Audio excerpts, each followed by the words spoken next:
விதி, இன்னொன்று ரவுடிஷம்.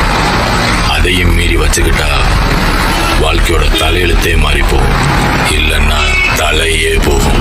புரியுதா? ஏன்னா அரசியல் தான் ரவுடிசம், ரவுடிசம் தான் அரசியல். ஆமா, நீ அவ ஏரியா தானே? ஒன்று செய்.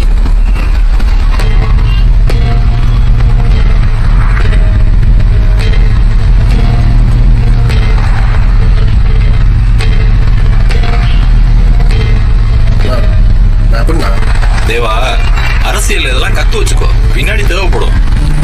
பதவியா பழக்கமா பார்த்து செய் தேவா. ஆமா, உனக்கு இப்ப எல்லாம் தெரிஞ்சிருச்சுல. அப்போ நீ செஞ்சுதான் ஆகணும், இல்லை நான் ஒன்று செஞ்சிருவேன்.